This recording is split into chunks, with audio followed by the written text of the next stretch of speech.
Hello mga kamami, ito magluluto ako ng dried seaweed. Dried seaweed, ito from Bugay, Cagayan, Philippines. Ito ang aming product sa Bugay, Bugay Town, from Cagayan. Cagayan Valley, Guraman, sa Ilocano, Guraman. May ano pala siya, pangalan na Gracilaria firma.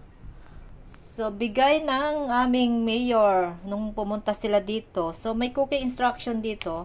Ilang beses ko na itong nagamit, guys. Pangatlo na, pang-apat na to last time.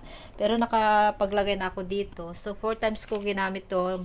Gusto ko kasi dito, syempre, mag-isa lang ako. Gusto ko may soup kasi taglamig ngayon. Nakailan na ako nagluto ng pangatlo na ngayon. Yan. Binabad ko kanina.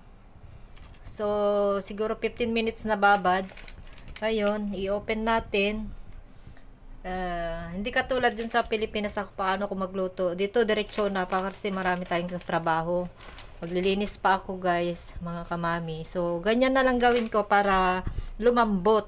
Lumambot agad. Tapos, isabay natin tong kamote dahil marami tayong kamote. Ito yung pinang-umagahan namin lagi sa amo ko. Ako lang mag-isa ngayon, wala yung babae. Kaya nakakapagluto na ako ngayon ng sarili kong pagkain, tanghalian.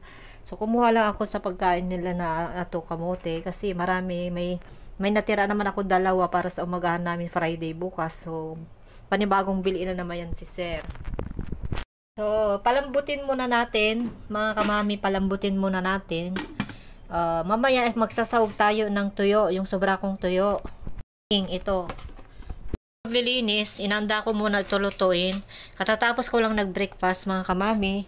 So, oras alas 9.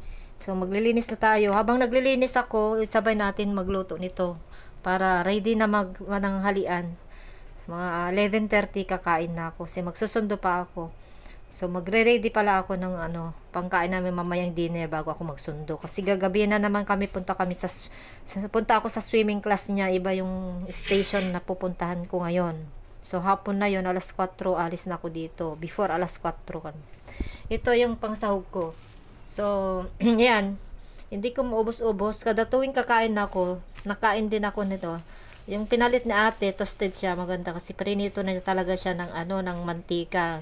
Pinalit niya sa akin. Pinalit niya kasi dinalhan ko siya kasi hindi siya makaluto-luto kasi nandun yung amo niya. Ngayon, nakapag-trabaho na yung amo niya ulit. Kasi galing sa bakasyon. Kaya yon, nakapagluto na, bumalik na sa trabaho. Yan. Pinalitan niya yung binigay ko dati ganito.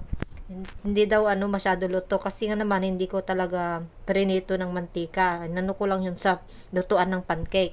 Kaya yan, isasahog natin dito, guys. So ito na lang isahog ko. Ako lang naman nagkakain, ganyan yung mga kinibkib ko. Ginangat-ngat ko. So ewan ko kung kasya na yon. Dagdagan ko pa. Sa akin na lang yun, itabi ko yan. Bukas ko kainin ulit. Kasi pampagana ko kumain to, guys. Pampagana.